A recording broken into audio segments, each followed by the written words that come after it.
Bienvenidos otra vez. Hoy vamos a tocar el tema de Corea del Norte, Corea del Sur, o sea, la Guerra de las Coreas de 1950, como el primer combate de Guerra Fría en territorio fuera de Europa, el territorio en que dos potencias van a enfrentarse indirectamente.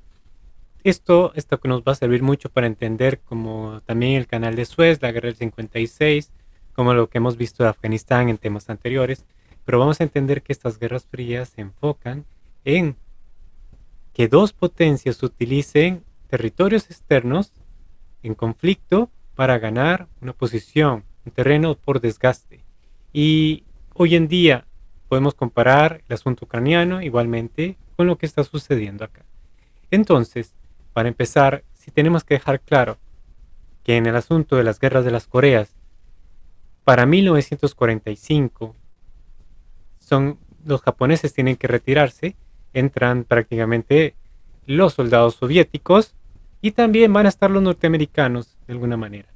Van a dividir el paralelo, en el paralelo 38 van a dividir a las Coreas. En el norte va a estar la Unión de Repúblicas Socialistas Soviéticas, en el sur van a tener el control los Estados Unidos. Y cada una va a tener su propia vida, su propia forma. Van a utilizar, por ejemplo, vamos a tener al general Chikot, va a formar una nueva mentalidad comunista soviética y van a traer a Kim Il-sung. Va a ser la persona que va a gobernar el país. En cambio, en el Corea del Sur, los norteamericanos van a tener a Syngman Rhee, que se le reconoce su lucha contra los japoneses durante el tiempo de ocupación en el que estuvieron realmente las dos Coreas inmersas en el dominio japonés, que se sabe que fue expansionista y tuvo control sobre muchos territorios, inclusive parte de China.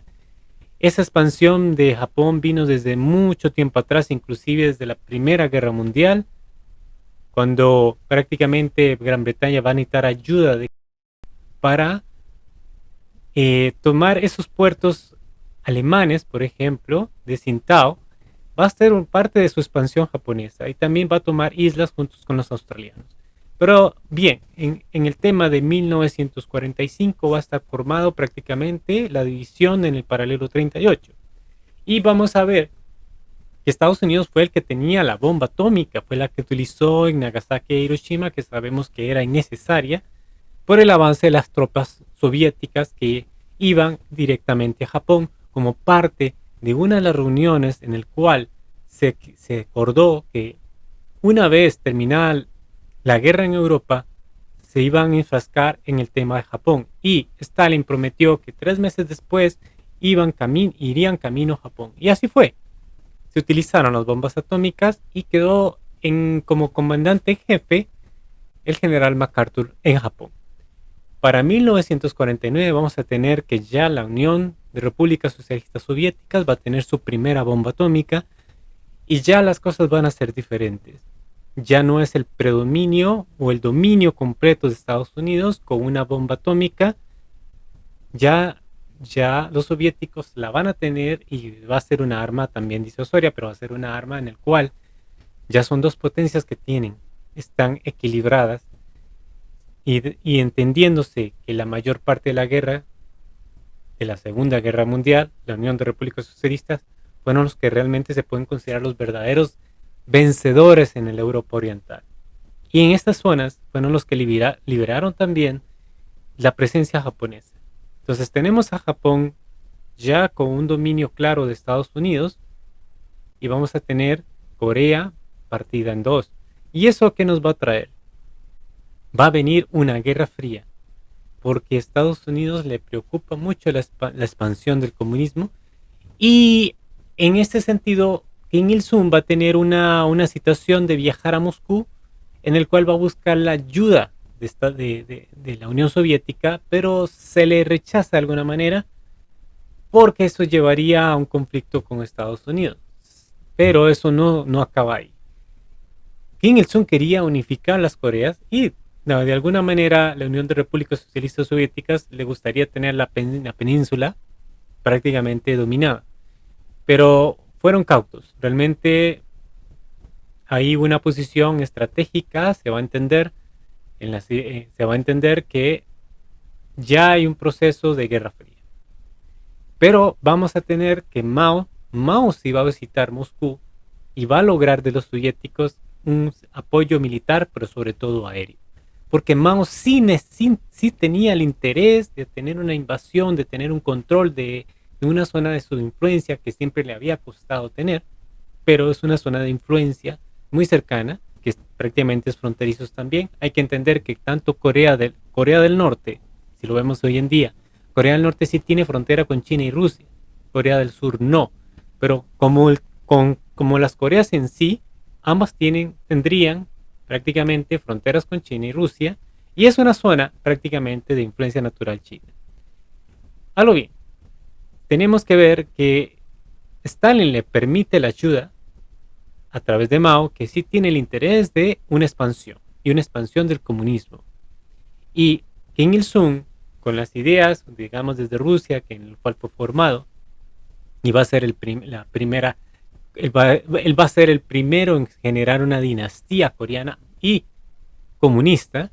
Vamos a entender que ahí inicia con ese pacto chino-soviético el inicio de la invasión de Corea del Norte a Corea del Sur, y eso se va a realizar el 25 de junio de 1950. Se va a iniciar esa expansión.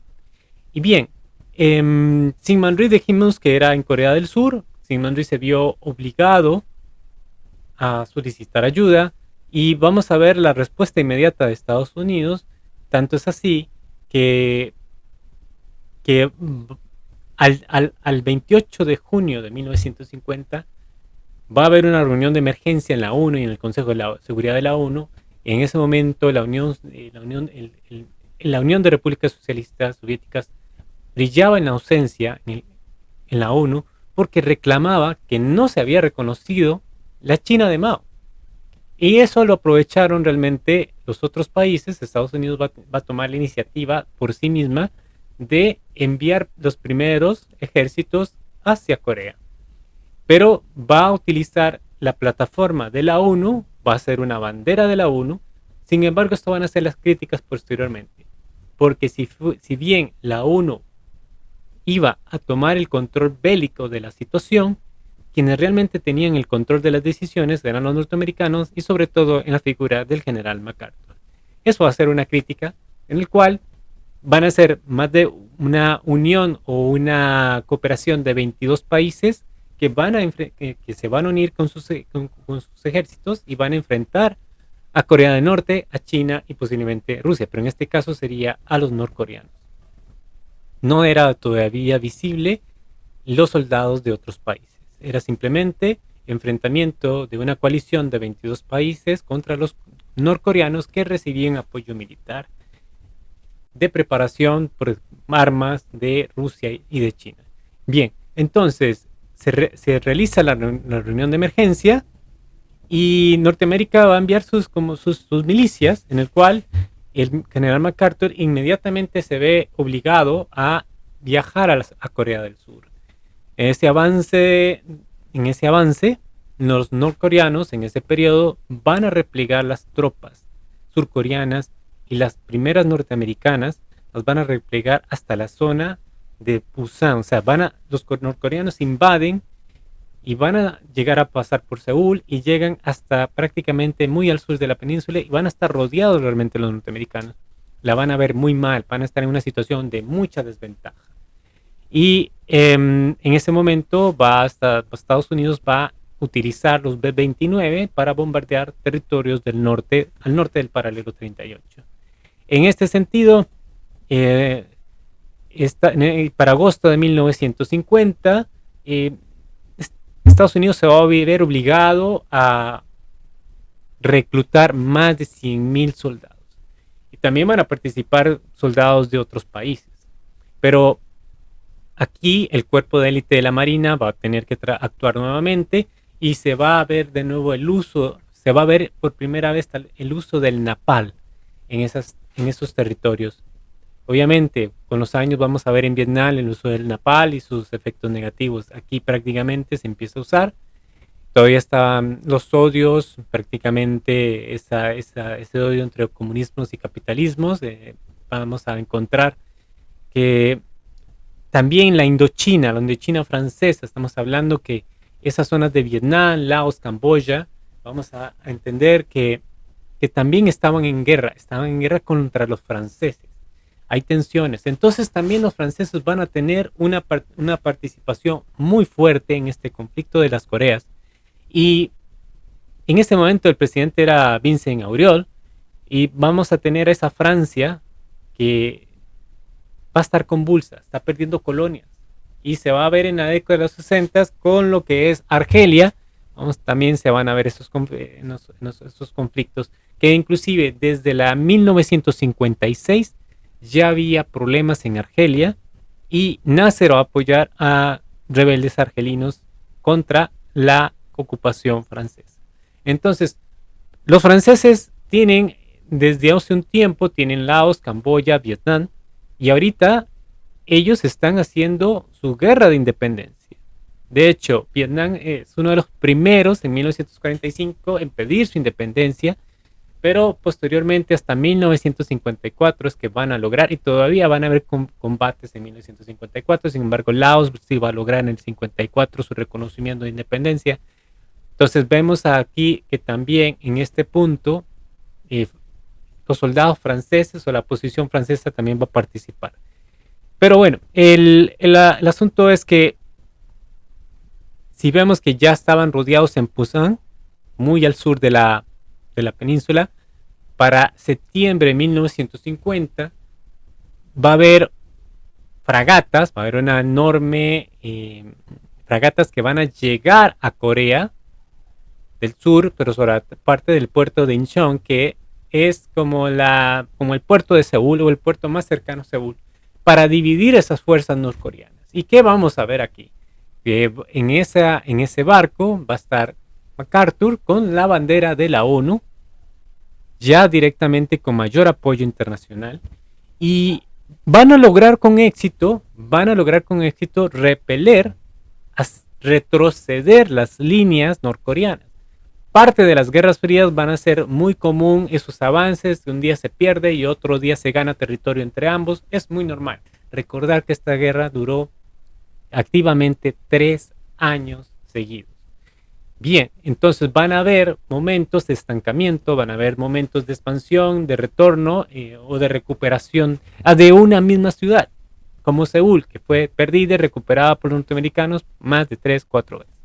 Entonces, cuando llegan al puerto de Incheon, prácticamente hemos dicho que entonces dividen las fuerzas, pero realmente retroceden las fuerzas norcoreanas y tienen que replegarse a las montañas y van a seguir utilizando el agente napal en ese sentido.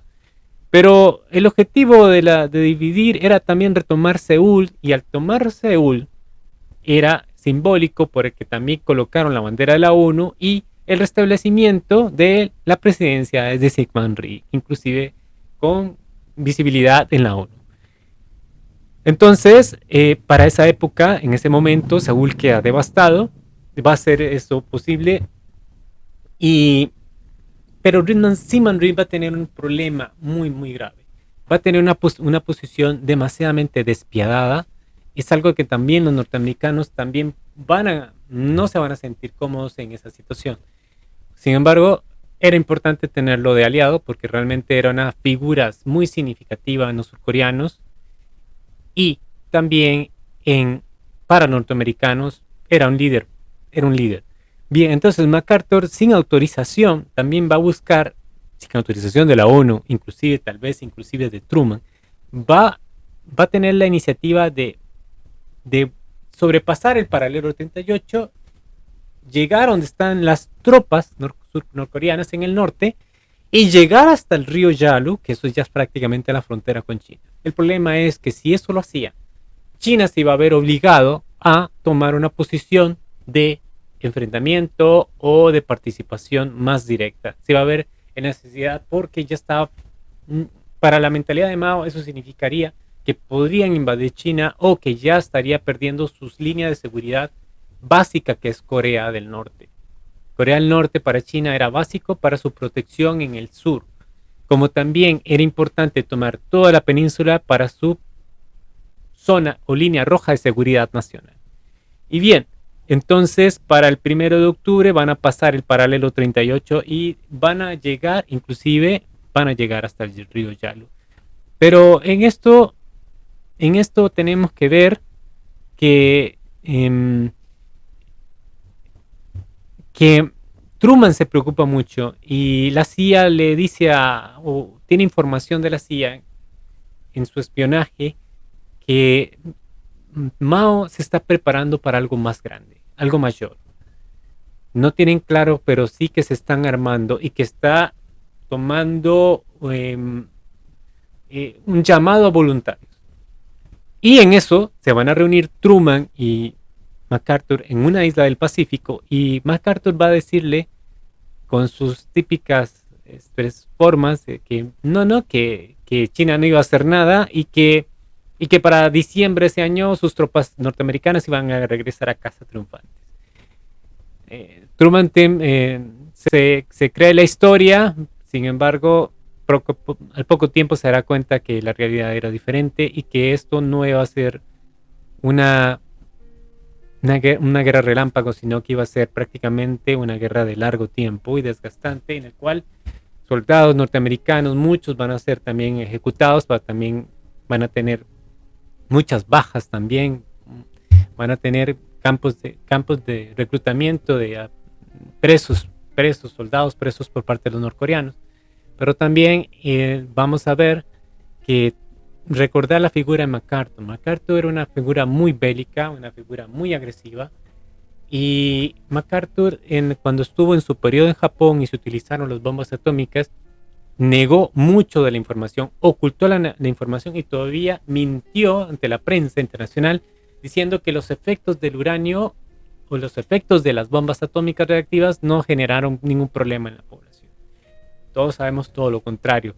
Con el tiempo se dieron cuenta que prácticamente la radiación fue un problema y que utilizaron en esos momentos los científicos en esos momentos para hacer los experimentos de lo que había pasado con ello, el reporte de qué pasó con estas personas afectadas.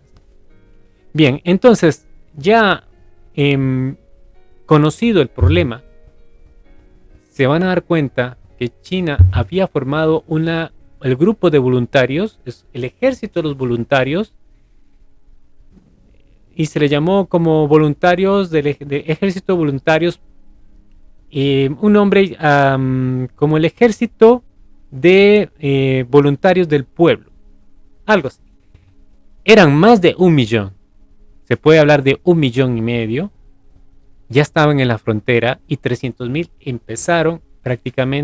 pasaron el río Yalu a apoyar a las fuerzas norcoreanas. Ya era una participación relativamente muy directa, porque no eran soldados, eran voluntarios.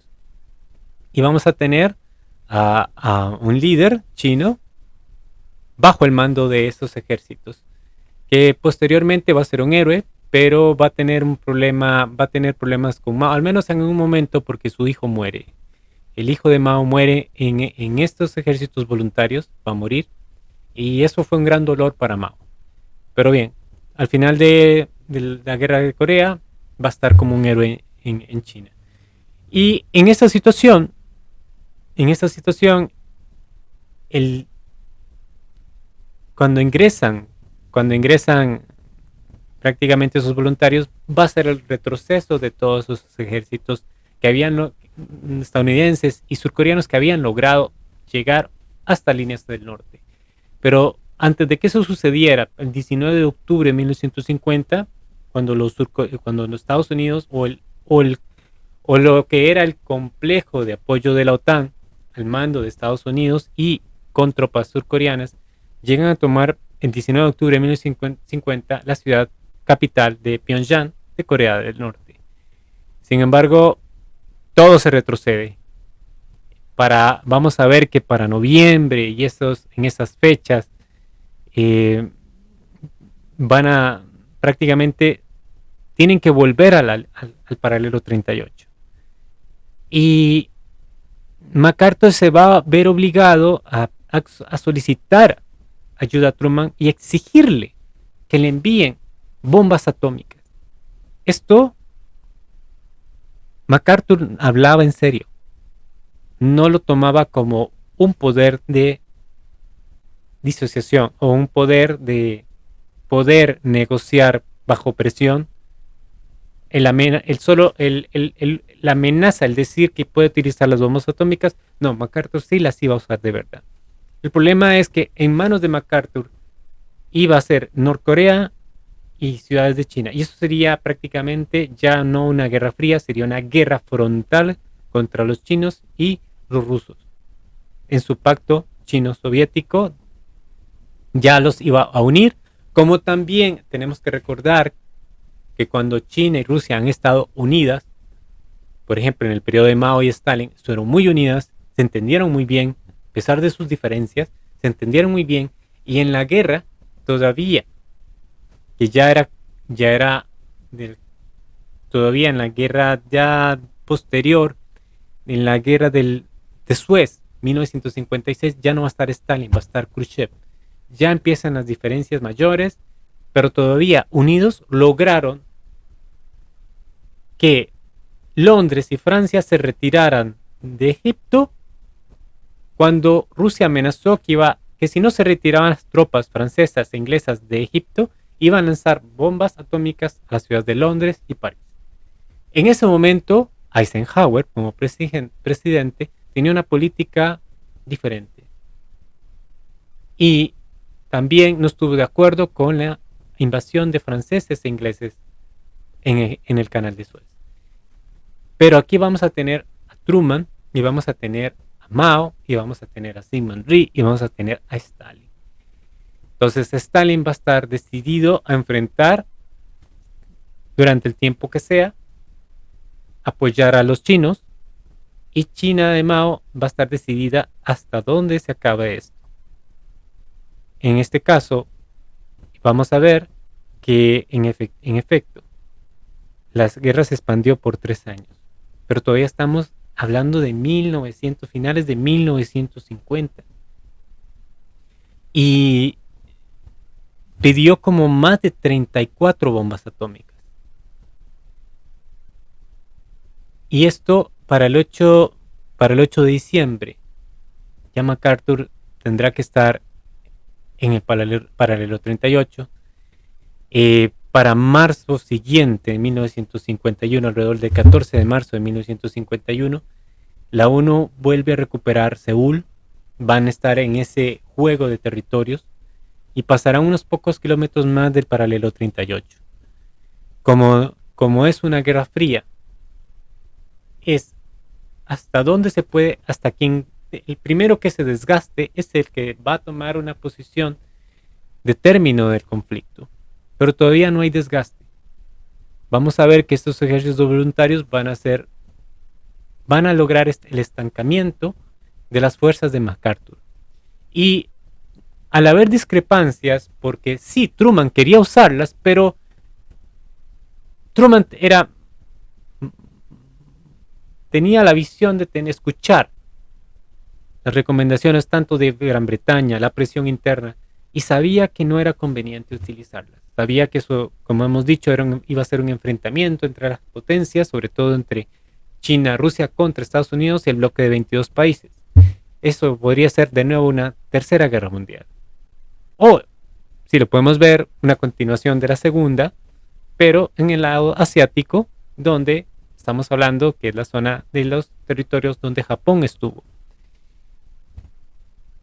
Aquí Truman no va a dejar perder el control.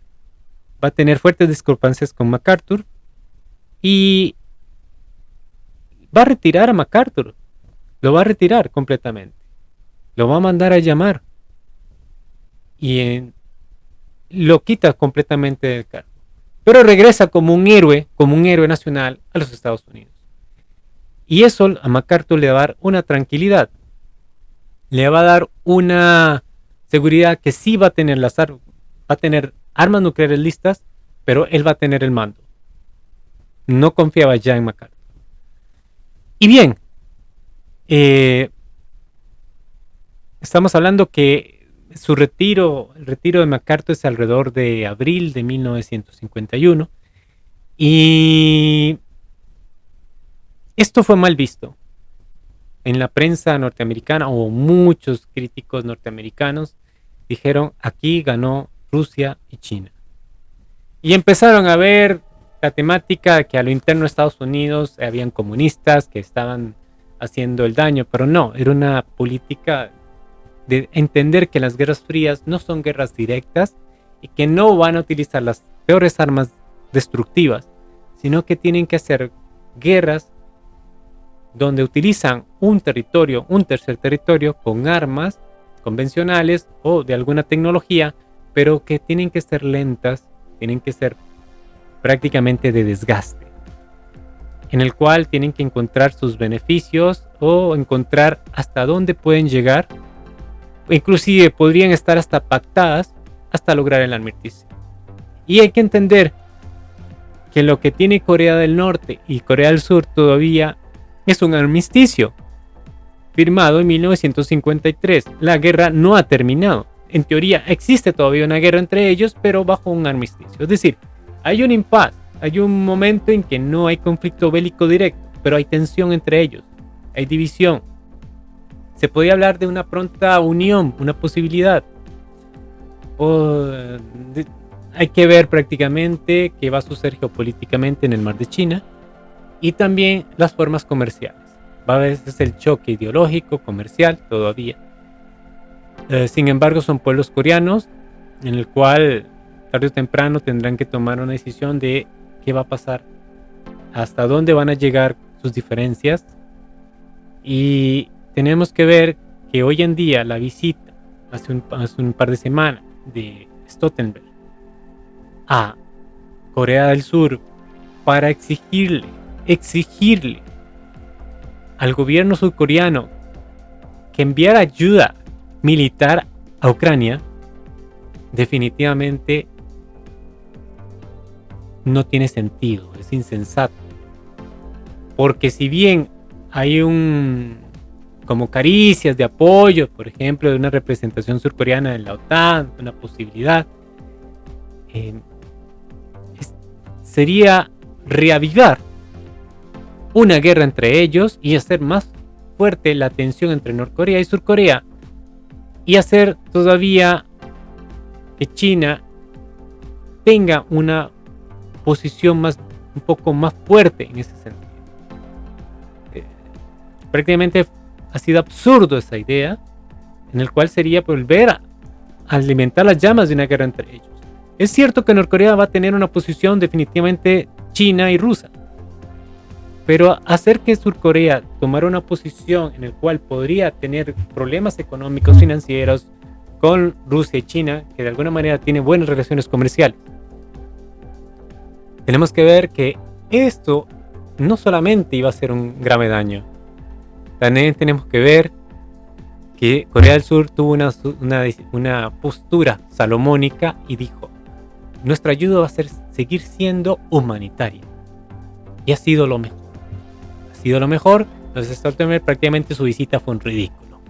Y bien, vamos a continuar ya en lo que nos falta de la guerra de Corea. Tenemos que ver que ya aquí, al salir MacArthur, las cosas van a cambiar completamente y se van a fortalecer los norcoreanos. Va a haber un estancamiento, inclusive. Ya prácticamente se van a hacer trincheras. Ya muy poco se va a movilizar ese paralelo 38. Y vamos a tener que el cambio ahora, como hemos mencionado a los franceses, vamos a tener a un comandante francés, Lattre. Y este señor va a tener un discurso muy bélico, muy interesante. Y va a decir, por cierto, un hijo de él murió en las guerras de Indochina. Recientemente había fallecido. Y va a decir esto, que la guerra de Corea es la misma de Indochina. Es una misma guerra. Es un mismo campo de batalla. Ya entendemos a lo que iba. Sin embargo, se estancarían, van a estancarse por más de un año, mucho tiempo, a partir de estas fechas. Y aquí van a aparecer también, si vemos un paréntesis, hemos visto esta manera prácticamente muy... quedo en un suspenso porque realmente es como burlarse de las personas, de las sociedades modernas. Pero que empiecen con máscaras, que empiecen con apoyos, que con chalecos o con esto, y que después pasen a tanques y que después a aviones, y bueno, ¿qué va a pasar más? Esto mismo pasó en la guerra de Corea. Pero, ¿qué pasó aquí? Los soviéticos estaban formando pilotos norcoreanos, pero no tuvieron tiempo para formar la suficiente cantidad. Entonces tuvieron también participación pilotos soviéticos comandando, manejando los MiG-15, que van a hacer una gran diferencia aérea. Los MiG-15 eran superiores a los F-86 norteamericanos e hicieron una gran desbalance a los norteamericanos. Y vamos a encontrar que ahí van a haber una participación más directa de Rusia. Esto está pasando igualmente hoy en día porque es parte de las situaciones de las guerras frías. Y esto va a generar también otro aspecto que para 1951, alrededor de 1952, también parte del retroceso de las tropas norteamericanas fue el frío, fue el invierno norcoreano. Muy armas se quedaban atascadas, tanques también, afectó mucho la moral norteamericana. Entonces esto ya venía para un desgaste. Esto va a entrar en un desgaste que se va a ver muy claro para 1953. Y tenemos que ver qué estaba pasando en 1953. Tenemos que entender que Eisenhower gana las elecciones y va a empezar a gobernar a partir del 20 de enero de 1953. Él va a tener una política más tranquila, más de buscar la paz, y aquí va a tener más bien el retroceso de Stalin. Pero Stalin va a morir alrededor de marzo, meses después va a morir, y va a entrar Khrushchev. Y Khrushchev sí va a tomar una postura de ayudar a que esto se cierre, a esto termine. Ya está clara la posición, el paralelo 38 se va a mantener, y sí van a lograr en este contexto que para el 17 de julio de 1953 se firme el armisticio entre norcoreanos y surcoreanos, que hasta la fecha sigue vigente. Entonces, muchas cosas similares, muchas cosas se nos podemos comparar ya con tanta información que podemos tener de 3 guerras frías comentadas, la del Canal de Suez, la guerra de Corea, la de Afganistán, y nos puede enseñar que hoy los medios de comunicación quieren asustarnos y quieren llevarnos a sus miedos y entender que esto de Ucrania es otra guerra fría de largo tiempo hasta que haya un desgaste en las economías financieras y también inclusive humanitarias, que ya los países se den cuenta que sus gobernantes, por ejemplo europeos, están llevándolo a la quiebra financiera, a la pérdida de su industrialización, como Alemania está perdiendo su industria, y que no les está dejando nada.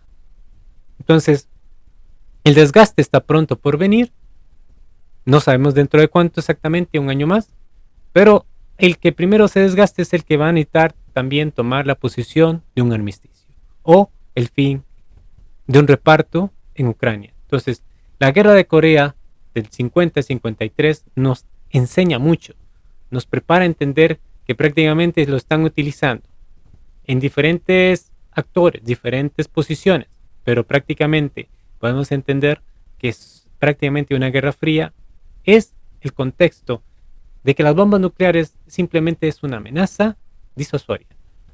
Pero también tengo una idea en la cual que si Rusia de algún principio se habría visto realmente amenazada y de su seguridad nacional y realmente no hubiera tenido control de la situación y una desesperación hubiera utilizado las armas nucleares, pero no las va a utilizar. Hay que ver que entre Estados Unidos y China los negocios están creciendo y que Rusia está teniendo enormes ganancias actualmente. El que está perdiendo es Europa. Entonces, aquí también para 1950 tenemos que ver que 3 años de guerra también significó víctimas. Tal vez mediáticamente no se le dio mucha importancia en Estados Unidos. No fue como la Segunda Guerra Mundial, que las familias que realmente estaban atentos a lo que sucedía. Aquí más bien, gracias a las personalidades de Eisenhower, que también buscó en la Guerra de Suez un conciliatorio, una forma de que Inglaterra y Francia dejaran su posición colonialista y que se enfocaran en que la nueva guerra podría ser económica, financiera, iba a ser diferente. Y que vamos a tener a un Khrushchev que de alguna manera va a tener un poquito más de cercanías con Occidente. Aquí no, aquí nos enseña la historia a que falta mesura, falta mesura. Estamos escuchando vientos de guerra, estamos escuchando a una OTAN que nunca habla de paz, estamos escuchando a una política de alemanes que no se entiende, que quieren seguir siendo verdes pero pobres, pero también que es necesario apoyar una guerra aunque su industria se pierda. Entonces, y que es más importante perder la cordura que se tenía de los europeos con su austeridad y tener un gas barato como el de Rusia a un gas norteamericano sumamente caro y con grandes dificultades todavía, porque si lo consiguen en gas licuado tienen que buscar lugares en el cual tengan que desgasificarlo y proveer. Entonces todo se está encareciendo y no hay mesura, no hay una lógica, no hay un sentido común. Simplemente vemos a un Estados Unidos, un aliado de Alemania, un supuesto aliado de Europa, que los está llevando a su mayor control y aprovechando la situación de el debilitamiento de la Unión Europea. Muchas gracias, espero que les haya gustado. Hasta pronto.